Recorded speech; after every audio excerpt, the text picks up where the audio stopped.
Last week, we brought you the story of Republicans and some Democrats in Oklahoma voting to tax solar power by way of a bill allowing utility companies to charge a monthly fee for residential solar power users. But that is just one small example of a far broader attempt to kill solar power. Today, a great piece in the LA Times pulls back the curtain on the staggering breadth of this effort. The Koch brothers, anti-tax activist Grover Norquist, and some of the nation's largest power companies have backed efforts in recent months to roll back state policies that favor green energy. Policies that require utility companies to achieve a certain share of its power from renewable sources, and a net metering system which allows residential solar power users to sell their unused power back to the utility company. These are the very policies under attack by right-wing groups. According to the LA Times, ALEC, the American Legislative Exchange Council, recently drafted model legislation that targeted net metering. Of course, conservatives have had a long-standing animus towards solar power. The Reagan administration gutted the research and development budgets for renewable energy at the Department of Energy and actually had 32 solar panels that had been installed in the White House during the Carter administration dismantled. And there was one of the right's favorite targets, the Solyndra debacle, which was recycled for an ad last year in Arizona by the conservative group 60 Plus.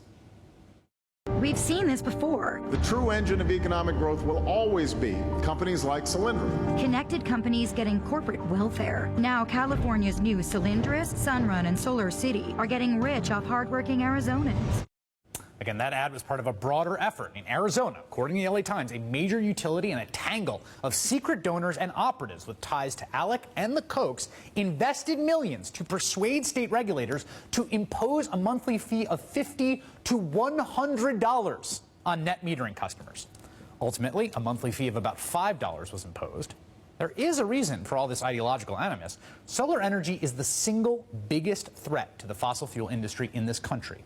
According to a recent report by the consulting firm McKinsey & Company, cost reductions will soon put solar, quote, within striking distance in economic terms of new construction for traditional power generation technologies such as coal, natural gas, and nuclear energy. So, if you're, the Koch brothers, and you've got a lot of money in fossil fuels, well, you've got reason to be nervous.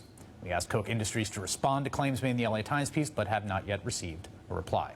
Instead, joining me now, Nikki Silvestri, Executive Director of Green for All, organization focused on building a green economy that lifts people out of power. And here's my favorite thing about the attack on solar from the fossil fuel industry and from conservatives is they say, well, all of this is subsidies and we need to let the free market decide. There is nothing more ridiculously socialistic command and control than the current utility system. You have no choice. You don't get to pick where your power from. The entire thing is the most command and control, centrally planned thing that we have in our entire economy.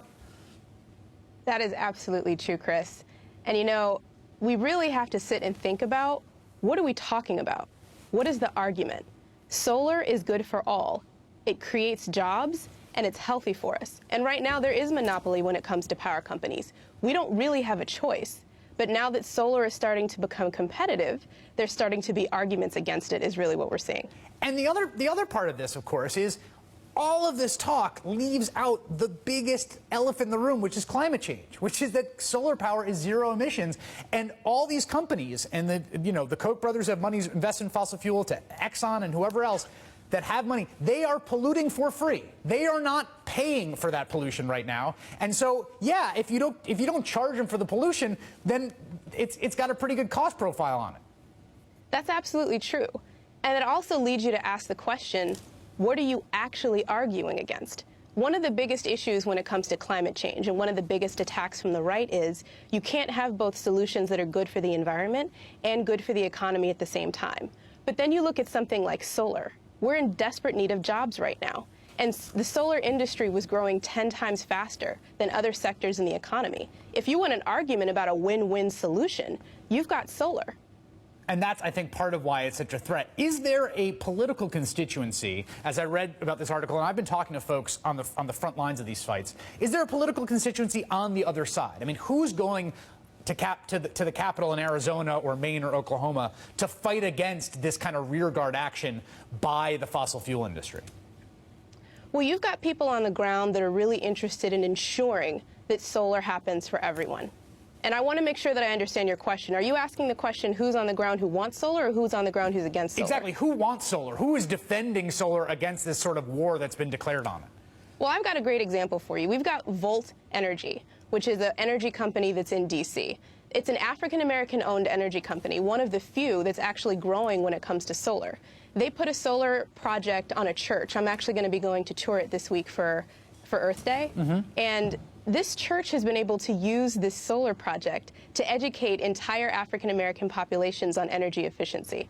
And when it comes to spreading the message in this country about climate change and how we need to confront climate change with renewable energy, vulnerable communities that are hit first and worst are the ones that really need these messages. So not only do you have solar that's creating jobs, that's keeping our communities healthy, but it's also being used as a vehicle to communicate with vulnerable communities. And I, for one, who comes from a vulnerable community, really wants there to be policies that support solar so that I can talk to my family, so that I can talk to my aunt, so that I can talk to my cousins about why renewable energy is important in a way that they understand because the solar panels are on our church. You know, and this is a really important point.